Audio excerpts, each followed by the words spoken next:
I shall. Okay.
How do you get compared to what you taught in Missouri?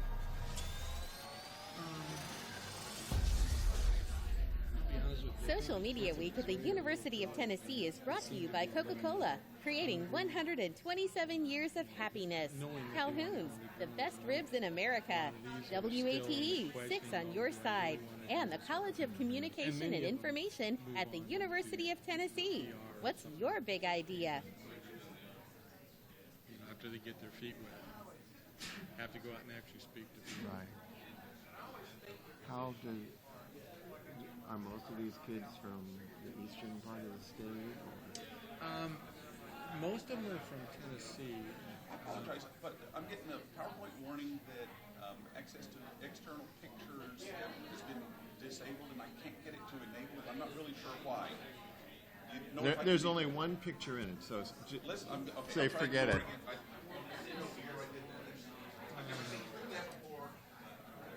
There are a fair number from Memphis and a fair number from Nashville, and then it comes all East Tennessee, and then there's a fair number from Atlanta.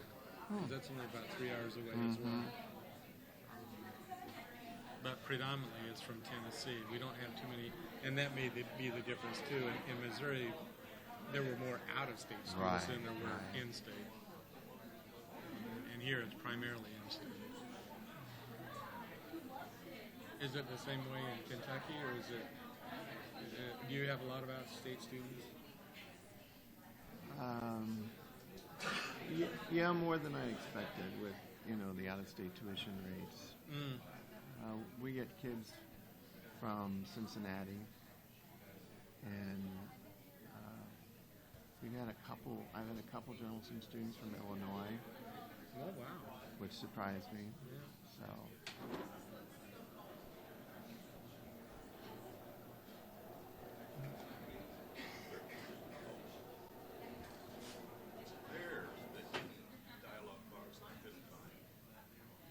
It was being sneaky.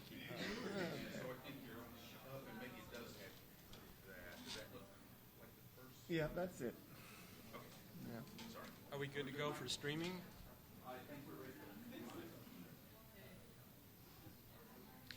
Good morning, all. My name is Mike Martinez. I'm an assistant professor here in journalism and electronic media. A couple of things, a little bit of housekeeping. Please tweet, if you would like, at hashtag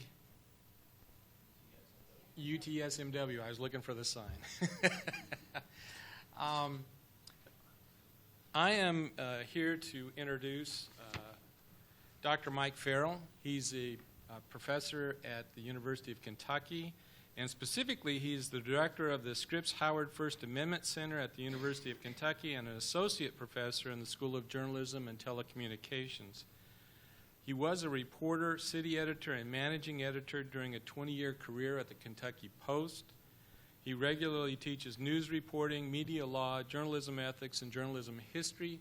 And currently he serves on the committee for the Society of Professional Journalists, who are reevaluating the Code of Ethics to try to take into account new media, social media, and that type of thing.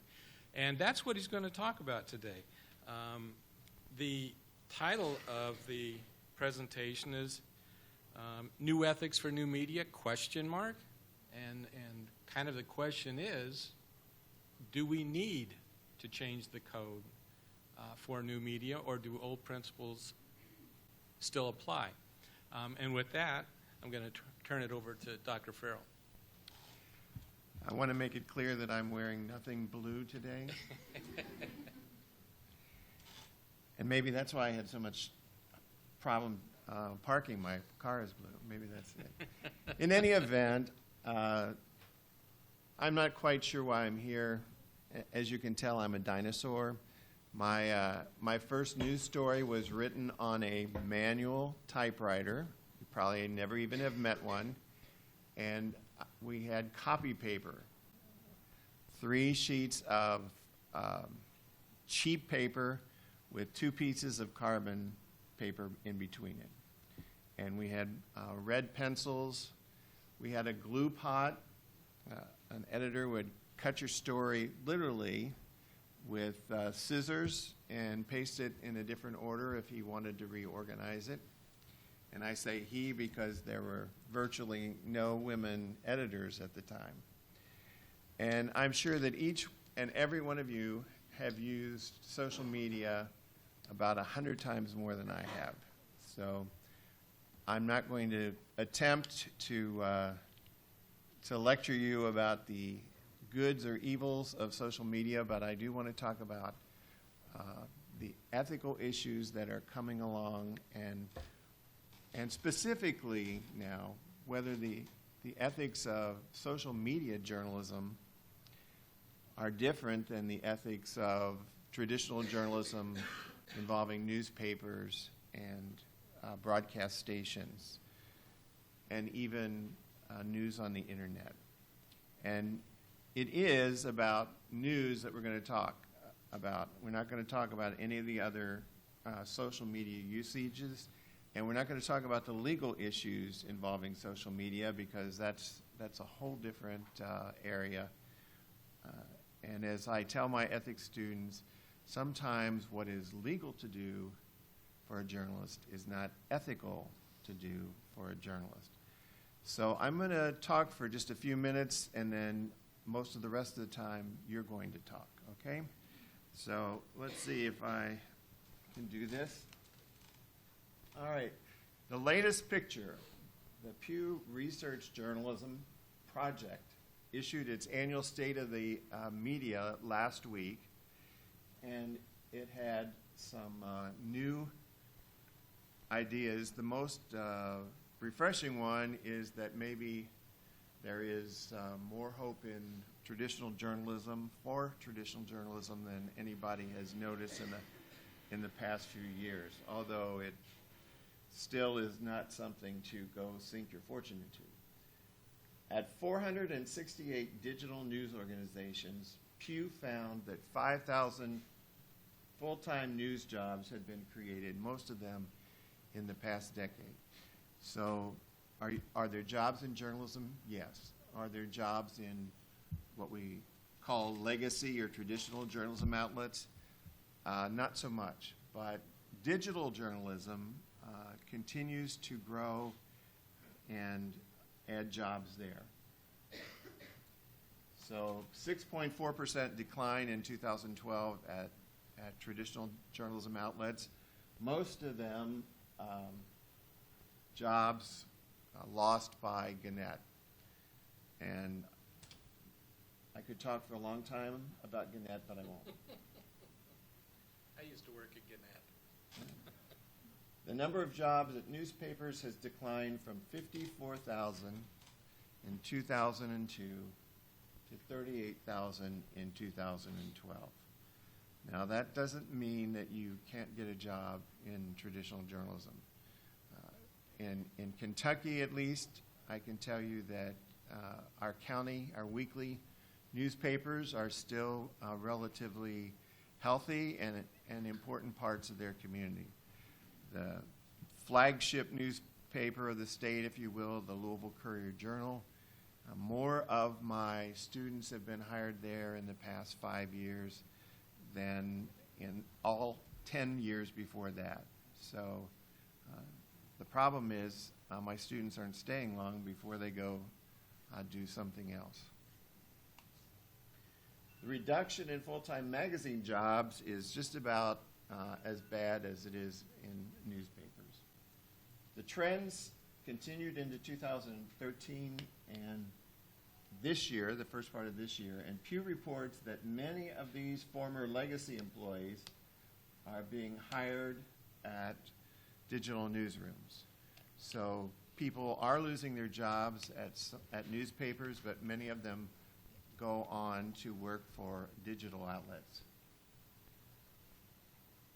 So the obvious conclusion we can draw is that the future looks more digital than it does print. And I get on my soapbox here for a minute. The United States, no democracy can survive without journalism.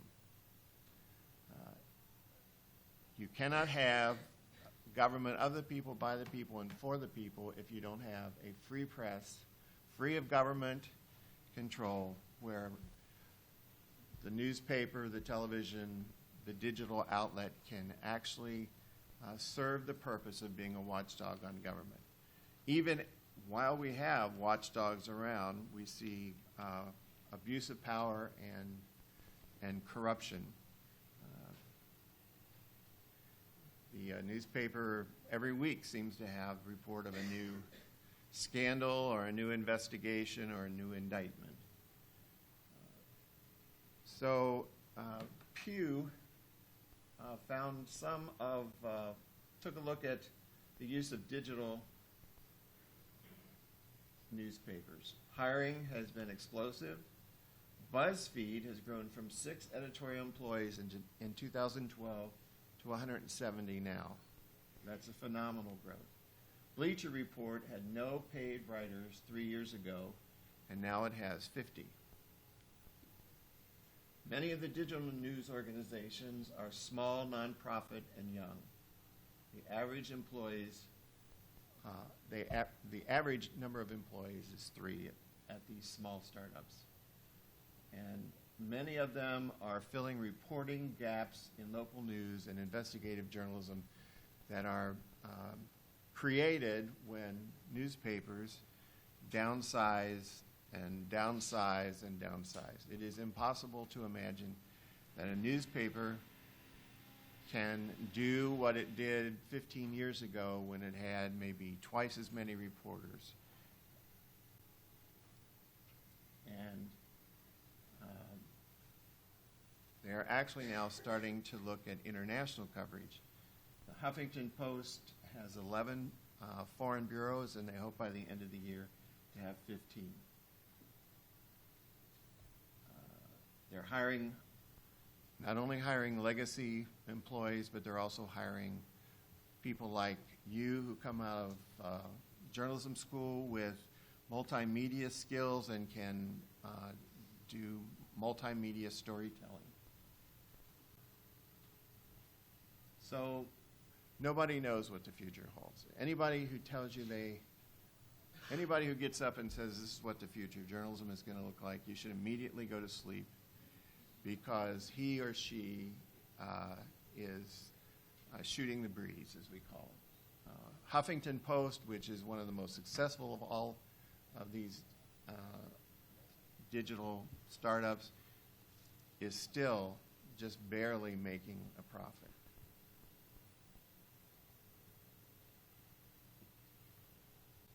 And as rapidly as the picture has changed, the rate of change is likely to accelerate. So don't fall in love with Twitter. In 5 years, it will be as much of a dinosaur as my manual typewriter. There will be something new and more exciting that replaces it. Already your generation has moved away from Facebook, according to research, and on to other things. Fueling that change is the spread of social media. News organizations continue to adapt to the new environment, and they too are using social media tools to reach the audience. And here's what the Pew research on social media found. The news is available on social media more so on some sites than the other, the main one being Facebook and Twitter. Half of those users see news on those sites. At Reddit, it's 62%, but they usually do not go looking for news. They're on Facebook doing something else and they find the news. 78% of Facebook news users mostly see news when on Facebook for other reasons. So if you want to be a digital news person, you're probably not very wise if you try to get an audience for the news on Facebook. The range of news topics on Facebook is broad. Anybody want to guess what the number one topic of news on Facebook would be? Anybody want to guess? You're still awake. That's good to see. Delta Zeta. Take a guess. Number one topic of news on Facebook.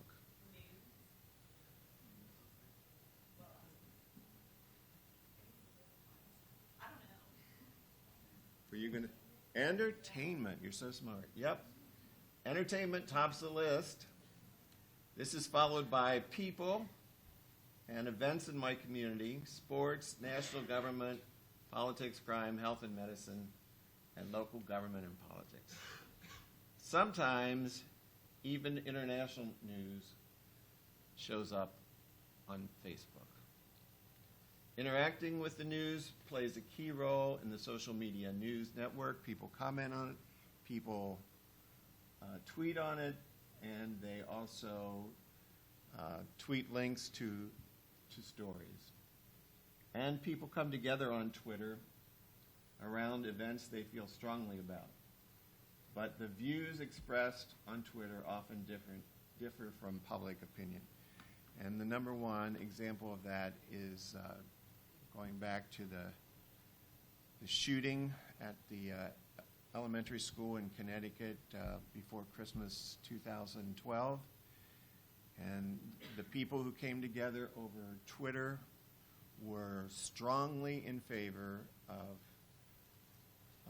gun control, whereas the meter moved very little nationwide. So with all these different findings about what social media does, those of us who are interested in social media ethics have to ask ourselves, do we need a new set of ethics for social media? Or can we take the old is a bad adjective, can we take the current codes of ethics and apply them to this new platform of social media? The Poynter Institute is the premier think tank for journalists today, I think. Located in Florida, they do all kinds of journalism training, and they have a really good core of people who do a lot of thinking on these issues. They've written a new book called The New Ethics of Journalism. And they basically have proclaimed in the title of the book and in the content that we have to basically start over, re-examine everything we think about ethics in journalism, and specifically focus on what we see happening in social media journalism. So that's what we're going to talk about for the rest of the time. I have 5 scenarios. You go ahead and pass them out. I'll pass half of them out. And what I'm going to do is number you off, and each number will take one of my scenarios. You'll have 9 minutes to discuss it and answer the questions at the end. Okay? 1, 2, 3, 4, 5. 1, 2, 3, 4, 5. 1, 2. Mr. Orange. 2, 3, 4, 5. 1, 2, 3, 4, 5. 1, 2, 3, 4,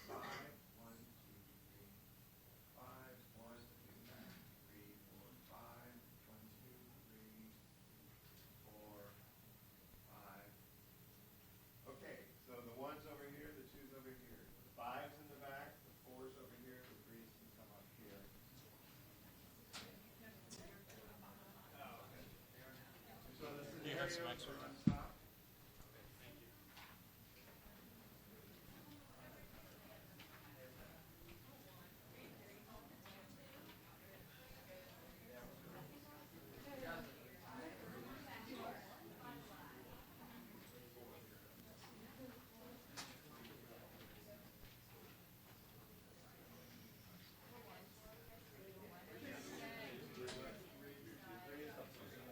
Anybody else need copies?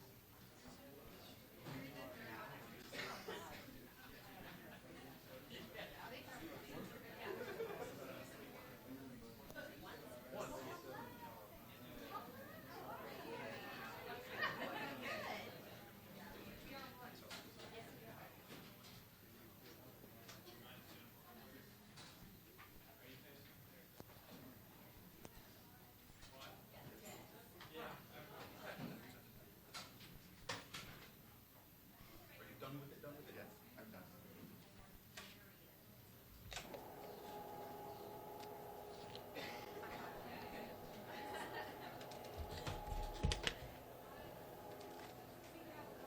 Sure, certainly. Take it back. She give me a few. There you Thank go. you. You're welcome. Does everyone have one over here? Everyone have a sheet over here? Is everybody signed in on the sign-in sheet? Anybody need it?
I think we should give them the code of ethics. Sure.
Portcoat? Yeah. He's the director. I think he's called the director. He's in the development department. Does fundraising for the school.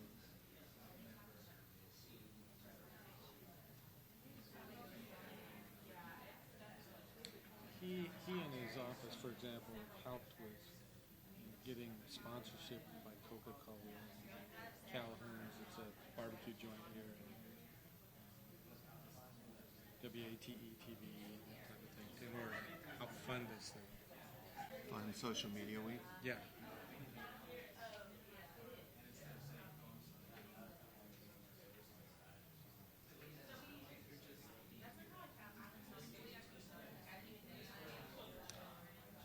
The development officer is pretty active as far as trying to get speakers to come in. I mean, they do fundraising. All schools have that fundraising arm, but this one seems to be more active with the students and with the faculty. For example, Missouri, we never heard from them at all. No, we don't need it. Yeah, it all just went, to the. You have to go to them. Yeah.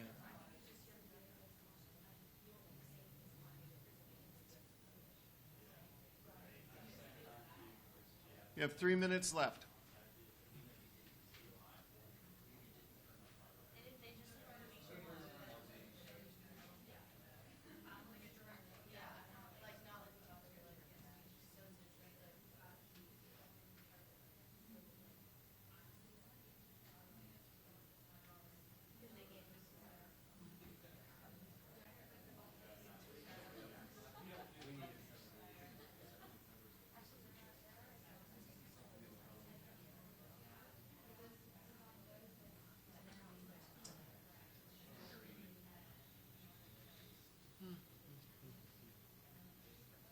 Is this the book that you were talking about? Yeah. Oh, it's by Rosensteel. Wow. Well, they're the editors. Yeah. Roy Peter Clark, Gilmore. Yeah. Irby? Yeah. Craig Silverman. Wow. Bob Steele. Yeah. I was wondering, do you know Bob by any chance? Yeah. He used. Wasn't he at Greencastle, Indiana? I don't know. When I knew him or met him, he was at Poynter and was the head of the ethics department. But I lost track of him after that. He's at a college in Indiana, as far as I know. Interesting.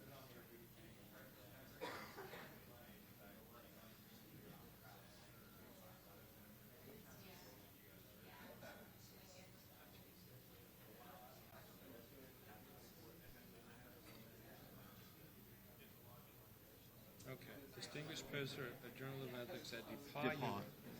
and Director of the Janet Prindle Institute for Ethics. Interesting. We're not doing much live streaming, are we?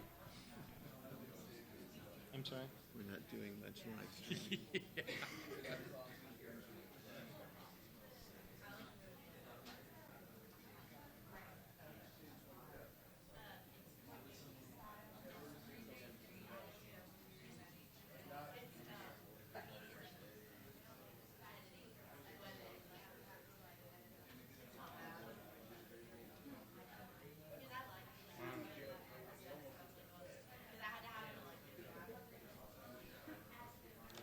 Sure.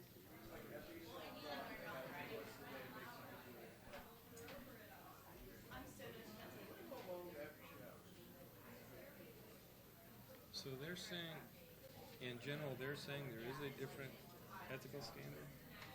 Well, they're saying we have to change the ethics. That's scary. Yeah. I think a lot of it is more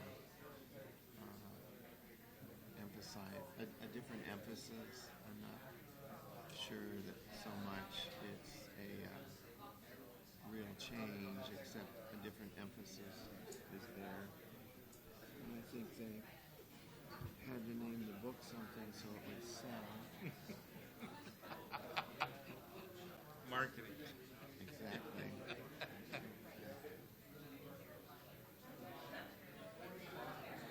One minute.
Okay, let's discuss our scenarios. What I'm going to ask you to do is for one person,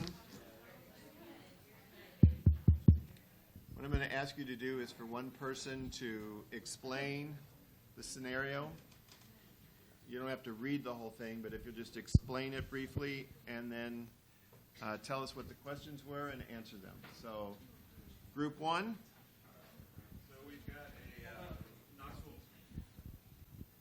We've got a Knoxville police officer who's hit by a car, ends up dying. The question is whether or not we would.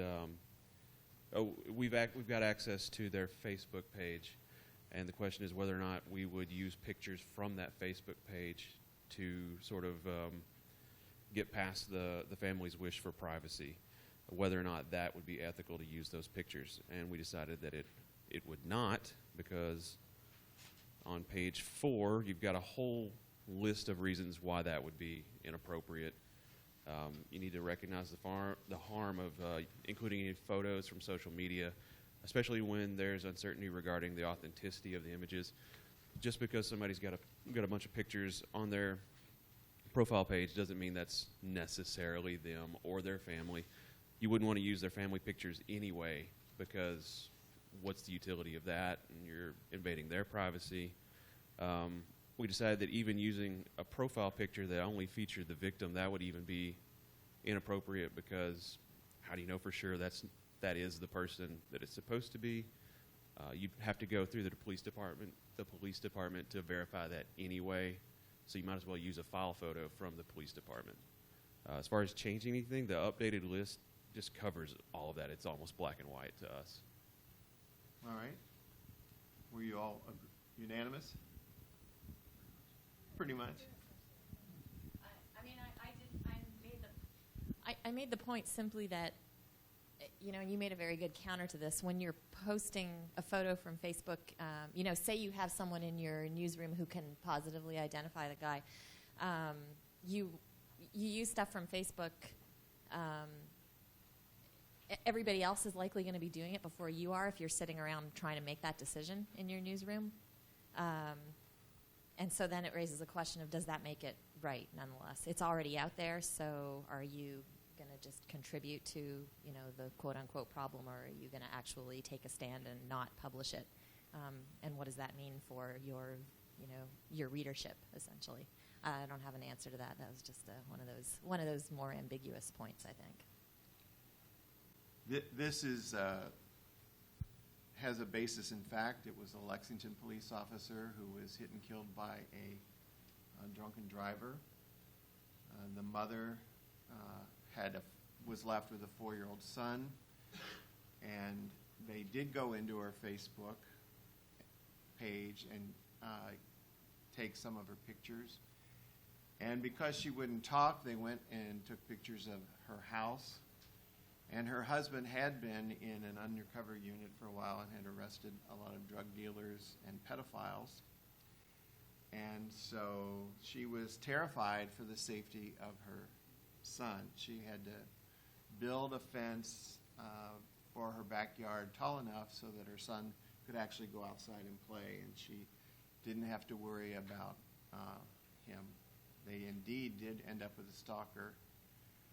They had threatening phone calls, all because the house was pictured and the boy was on the Facebook page. And of course, she immediately, when she figured out what was going on, she shut down the Facebook page, but the harm was done. Okay, group number 2, will you explain for us your scenario? So, us unlucky journalists and one other reporter apparently have been chosen to man the desk at Christmas while everyone else is at home enjoying dinner with their family.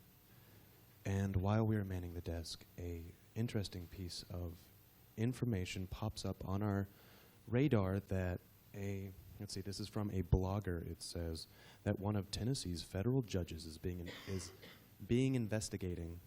investigated for taking a bribe in a corruption case. However, after attempting to follow up on the information with, quote, 23 hangups, 36 unanswered calls, and 5 incidents of either being called Scrooge or journalism hack, how many is that? That's like 70, 80. That's at least 80 different calls. Now that's tenacity. However, we get no conclusive backup, no support for our evidence. And the question is running this story ethical? And our group decided that, heck no techno, it was not ethical to run that story because there's no backup to the evidence. Just using some unregulated, anonymous opinion on the internet is not enough to run a story that could threaten a career. We were hung up on either this was major in minimizing harm or seeking truth and reporting it, and we decided that it was a seek truth and report it because if it were true, if we could find backup sources, then it would be, a pretty good story to run. But there was no conclusive evidence. Eventually, perhaps some backup would appear, but at the moment, no. So at the moment, it is not ethical to run this story. We decided that perhaps the only thing that we would change, since the Seek Truth and Report It section of the ethical guidelines is really inclusive, is that we would perhaps under be accountable, we should give a little airtime to the near infinite wealth of information available to modern journalists in the form of the internet. I can Google a full video of Frozen in like 6 seconds. It takes no time. So it should not be difficult in the slightest to back up this story. You're like an ice farmer in a world of snow. It's an overabundance of information, and that a little bit of credence should be given to that. That it's your responsibility. There's no excuse for not backing up your story with, living in this realm of information. Would you all have retweeted the blogger's report? No. Because? Bloggers are scum. I didn't hear. No. Bloggers are scum? No, it's because it's an opinion, and even saying perhaps like the most justifiable tweet you could make is, a blogger said this, but that's the same kind of he said, she said hearsay that can ruin careers on unfounded claims. It's without even a single scrap of collaboration of evidence from anybody. It's not a story. You might as well tweet a story about my cousin said her dog ate a chew toy. It's pointless. And the truth doesn't always catch up with a lie. Group number 3, explain your scenario for us, please. Hey, we are group number 3, and our scenario was we had a teenager from our community that shot and killed. Police tell the reporter that it was a case of mistaken identity in a drive-by shooting. You do a follow-up at the death of the student, and you're able to contact friends, teachers, and even his pastor. But his family is closed off and won't return your calls or answer the door. But on Twitter, you find his mother has poured out his hearts to her friends who have retweeted her comment. He was a caring boy, and he would do anything for anyone. I can't believe anyone would hurt him. His father and I are heartbroken. And then we include this into our story, and then we're trying to figure out whether it was ethical or unethical to do so. Our group had mixed emotions over this particular situation. We felt that we couldn't really prove that the source was credible, because even though it said it was from the original tweet came from the mother, it still could have been like a parody account or someone making an account to resemble her. So that's not too credible. But then the fact, if it did turn out to be her, the fact that she put it on like a public website, public domain, kind of gives us the availability to use that as part of our story, because it doesn't hurt them per se, and it doesn't cause any additional pain or alteration. And then there's Also, the fact that even though they've been closed off and they haven't like said if they want to or not want to have any of their information like disseminated across media. So we just kind of had mixed emotions. For the most part, we said it would be ethical, but then like we said, we had some other counterpoints. How would you try to confirm that she actually had written it, that this isn't somebody? Yes, we agreed that we would want to have that confirmed and make sure that it is in fact her. But it's kind of hard when you're dealing with online media because, like, unless she has the little blue check mark. Group number 4.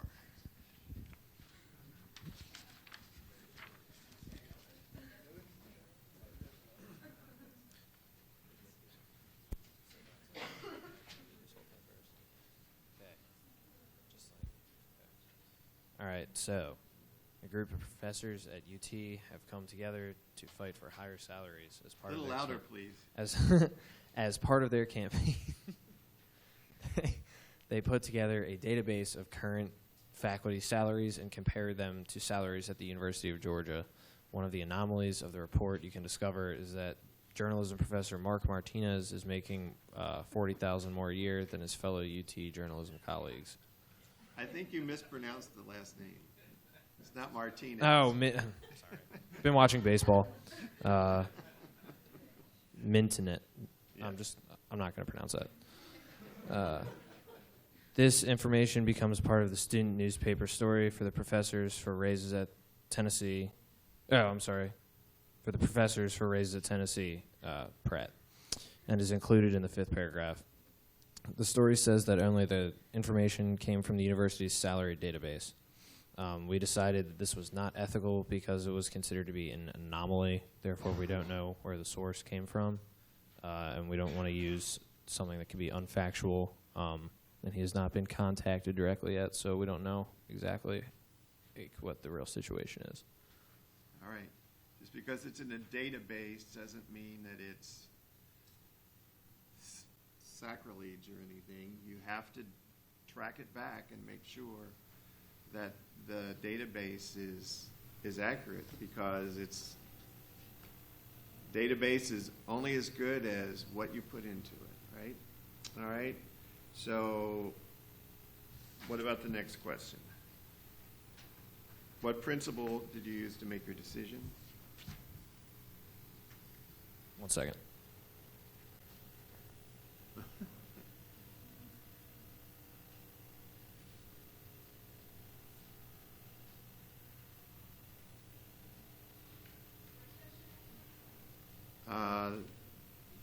Using the current SPJ Code of Ethics, what principle or principles will you use to make your decision? We considered that would be in like poor taste, so minimizing harm. The show good taste one, we're pandering to lurid curiosities. And it comes down to seek truth and report it, right? It comes down to making sure that your source is reliable. All right, group 5.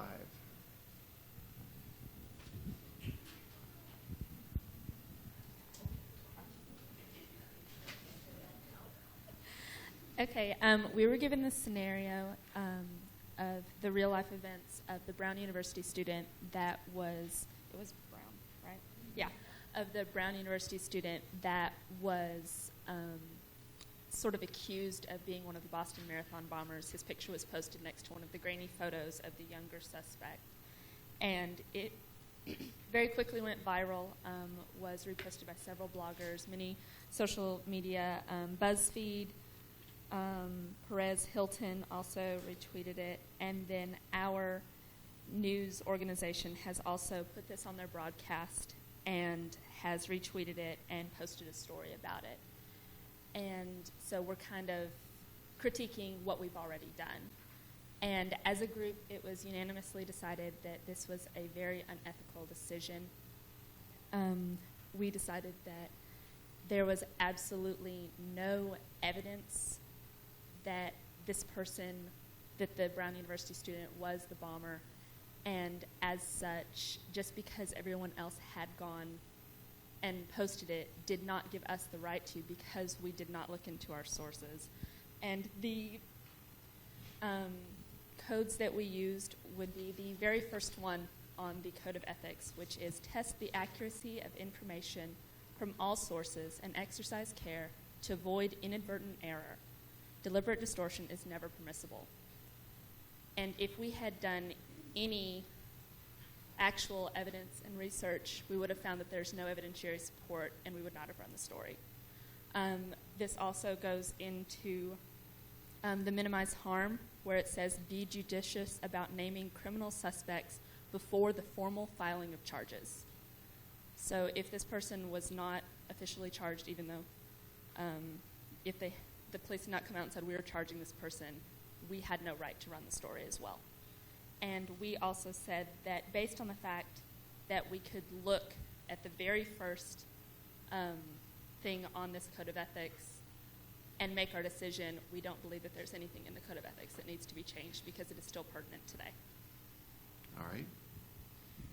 Anybody know the end of this story? The Brown University student took his own life shortly thereafter. So it's always important to think about the consequences of what we're doing. So based on those 5 scenarios and your answers, do we need a new code of ethics for journalism? Does social media require a new set of journalistic principles? What do you think? Yes, ma'am. I don't think so. You know, our social media changes so frequently. So the next time we go on to something else, you know, Facebook is there, Twitter, Instagram, are we going to be changing it? I honestly don't think so. So, you know, we look at these scenarios. Thank you. We look at these scenarios, and we can still look back and say, hey, this applies to this rule, or, you know, we could have done better by, you know, just looking at this. So, I mean, I don't think so. I might just follow up that, you know, in a lot of my teaching and research on technology, and you hit very elegantly, it's a tool. Tools change, but we don't change our behaviors every single time we get a new tool in the toolbox, right? It's not as if when the typewriter went into play and we stopped talking to each other and writing things down that we had to change our ethics for what makes for a right or wrong conversation. So to think that scope of audience should automatically result in some type of categorical shift in how we think about our information, that doesn't say much about our information if we change the rules every time we get a new tool or toy to play with. You know, rather it's, and I'm biased, I do social psychology research, so, you know, but we can understand audiences. We shouldn't have to change our information to fit them every single time, I would think. And so I thought you'd hit a good, I really like that typewriter metaphor. Like, that didn't change the game. Radio didn't change ethics. TV didn't change ethics. So why should Twitter just suddenly change our ethics? I just wanted to add too that what I do think is interesting that needs to change is the scope of how we talk about journalism and what is a journalist and how the intersection of a citizen comes into play. So, for example, you know, ethically, there's rules about headlines and photos and images, right? But citizens are reporting the very thing that journalists are reporting alongside.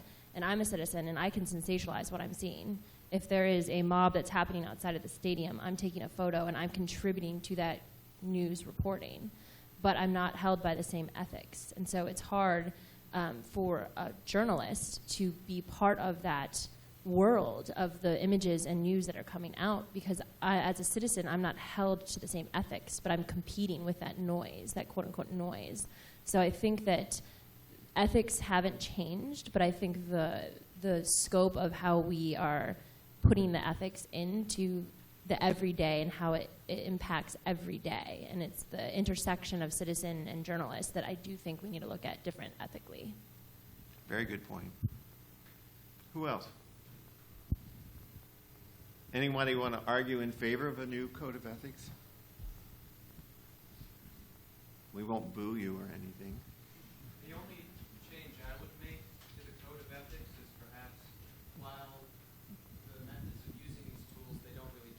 still going to be talking to the same people. It's still going to be humans discussing information. Oh, okay. The only thing I would recommend changing is that while the people we're talking to don't change, and it's still humans relaying information, that these ethics, these codes were created in times when we were talking about the typewriter, when you were waiting for 20 years before the next, before radio, and then before television, and then today we have Twitter, the empire of Twitter, which rises and falls in a year or two, or a blogger's popularity, they fade into dust within months or weeks. That the only change I would consider making, that I would recommend, is that it makes some consideration to the fluidity that we have now. It's still, we're going to use this, we're still the same people using new tools, but it's more flexibility in the rules themselves to account for a landscape that changes by the day or by the hour. That you can't use yesterday's rules tomorrow. It's a different day, different tools. Summer can change to eternal winter like that, and then it'll just be gone. So that would be the only change I would make. Like, there's still the same, ethics hasn't changed in millennia, but we have, and the scope of audience doesn't change the way that, the damage you can do to somebody. But the speed at which you can do it and the speed at which your tools change are constantly increasing exponentially. That would be the only recommendation I would make, is to make some consideration for the speed that we're going to be facing in the future. Well, the speed and also the pervasiveness. This last scenario, somehow Paris Hilton got involved in this, and she spread this to her 6 million followers. So Different now, Paris Hilton. Please? I think Perez Hilton is a... Yes, that's Perez Hilton. That blogger that's a he. Yeah. And Paris Hilton is no better of a person, but different people. Perez Hilton sent this to 6 million followers. So 20 years ago, that would have been impossible, right? So you have to realize that even if you only have 100 followers on Twitter, and one of those followers retweets it to somebody else who retweets it to Perez Hilton, suddenly 6 million people are going to read it, and you're going to inflict a lot more damage on someone than you would have 20 years ago when there was no such thing as Twitter. Mike, I've got a question. Increasingly, there seems to be, it used to be the practice of journalism was get it right before you got it first, and that seems to have flipped a little bit, where the need to get it first is taking a back seat to getting it right, and then the concept is, okay, we'll fix it later if we're wrong. Is there a way to address that you can think of, or that a code of ethics can, other than the first principle?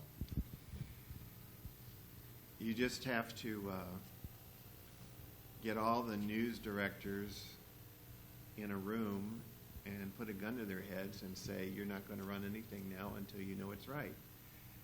I mean, you can criticize reporters all you want because they're the guilty party in this. But my experience is that they do this not out of malice or out of any attempt. They want to be first because their boss tells them we have to beat. And I'm not sure I agree with the premise of your question. I think there's, I can't say always, I'm not that old, but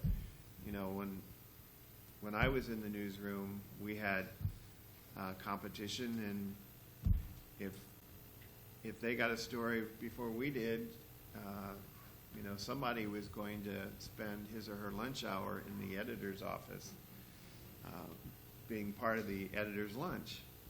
So the pressure is there. I don't think there's any question about it. And you know, watch the TV newscast. In an exclusive interview with Channel 9 in Cincinnati, you know, who cares? The reader doesn't care that it's exclusive, but boy, you know, I guess the marketing department does, because you hear those words all the time. You know, everything old is new again. The Telegraph got into journalism right before the Civil War. Newspapers figured out how to use it, and it dramatically changed journalism. No longer did you have to wait 3 or 4 weeks to read about something, but as the lines were laid across the country, the Associated Press was formed, and you had what then was near instant news. And you'll find two things if you go back and study that period. Number one is that there were a lot of things gotten wrong because of the rush to be first. And this is a time when New York City, for example, has like, 5 or 6 or 7 newspapers. There were lots of newspapers. And the other thing you'll find is that newspaper editors were scared to death that the Telegraph was going to put them out of business. Now that seems crazy to us, but 150 years later. But then in the 1920s, it was radio that was going to put newspapers out of business. Newspapers bought radio stations to help control their market. And then in the 50s, television was going to kill newspapers. In the 70s, cable TV, and then the internet, and now social media. Social media may finally do it, but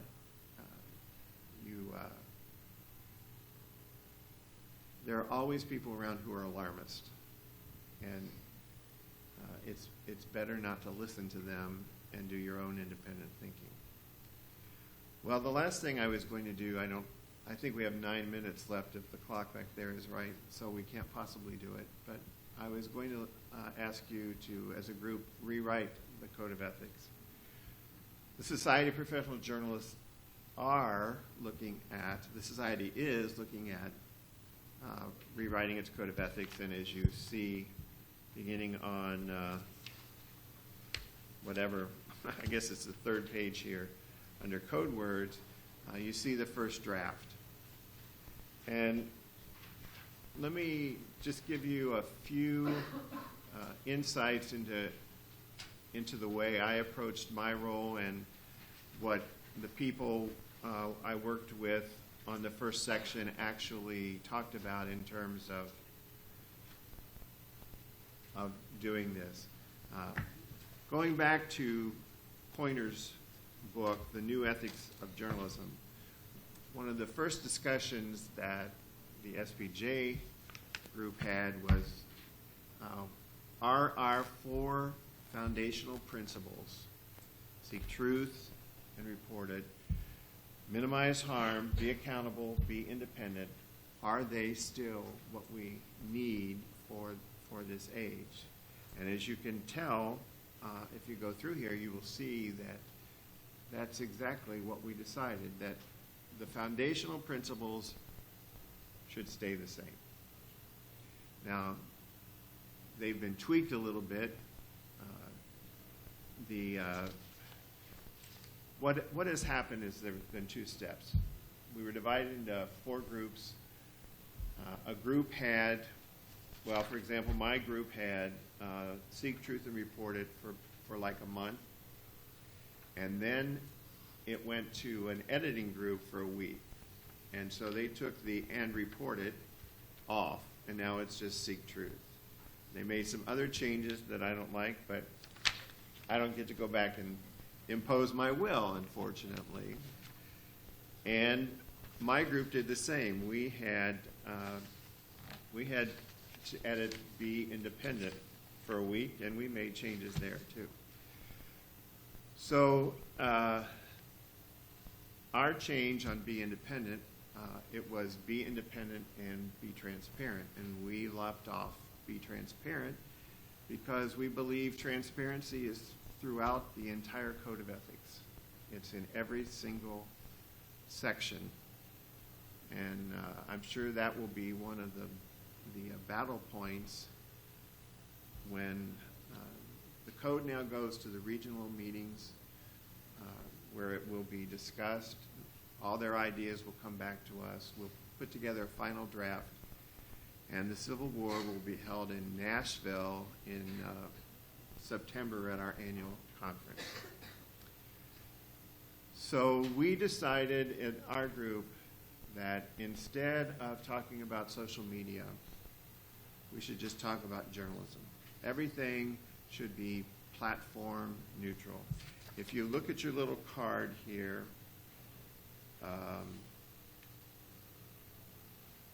and it's like the 5th point down, make certain that headlines, news, teases, and promotional material, photos, video, audio, graphics, sound bites, and quotations do not misrepresent. They should not oversimplify or highlight incidents out of context. We left the concept in, but we took all the specific information like headlines and all of that out as a way of being able to have a code that doesn't have to be updated every 5 years with the newest social media. So comments or questions? Yes, sir. Since so many news organizations and businesses have started to use these social media and even created all these additional jobs for potential CCI students, how would you recommend students like NCCI to use those tools like as a way or like a skill set that they can bring and show these organizations and businesses to help create jobs for them and get back to where they can get a job after? Well, I obviously don't know your program as well as I know ours, but more and more it's becoming part of the curriculum. Our students will go to a city council meeting and live blog it, for example. But you all should have your Facebook page and your Twitter account, and you should tweet journalism professionally. You go to a sporting event and tweet what's going on. Go to the board of trustee meeting and tweet what's going on, so that your future employer, and they're going to ask you, can you do this, can you do this, can you do this? And you need to be able to tell them, yes, I can do that. On the other hand, you need to make sure that there are no pictures of you on Facebook on a night when you've been overserved after a big Tennessee football win, so that a future employer can see you acting like a fool. You may not get a job. But the more experience you have with social media, the more tools you can use, the more likely these digital startups. And you want to be able to tell stories on multiple platforms. Not only write well, but video and tweet.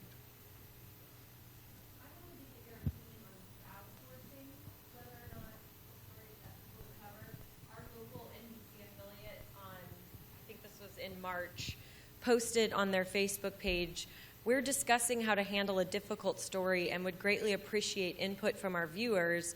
We've received information from a local sheriff's department concerning a child who died after being backed over by a car at the child's home, and goes on to report it without reporting the actual names or where it was, and then says, should we cover this story?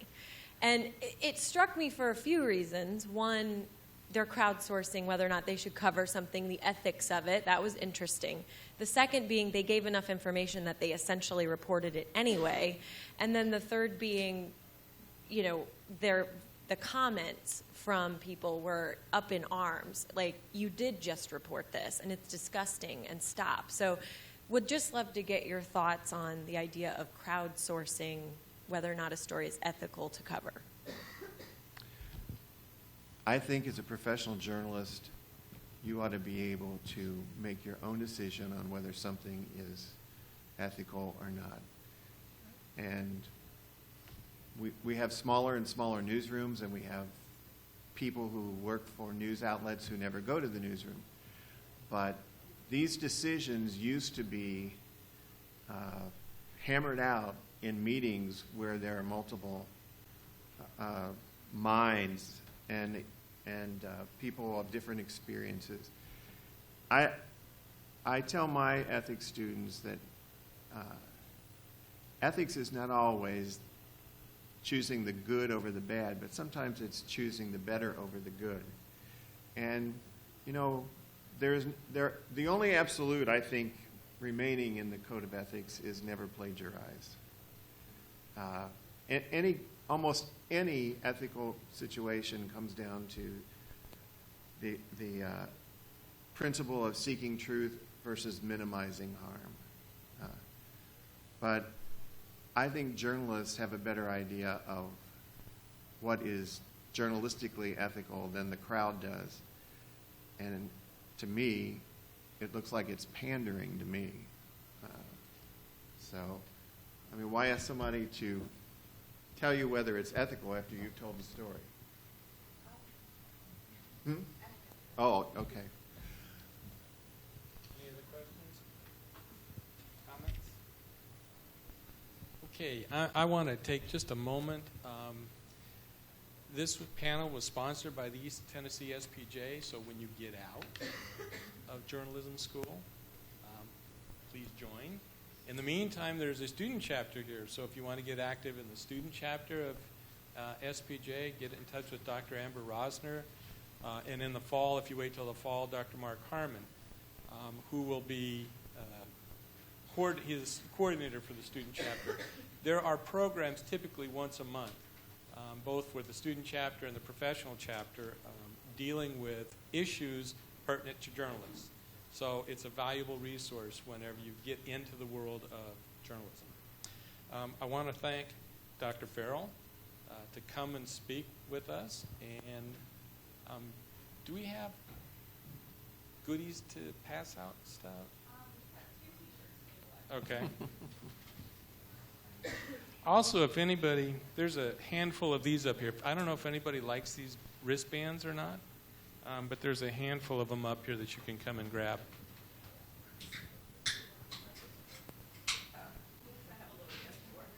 Oh, well, thank you. Thank you.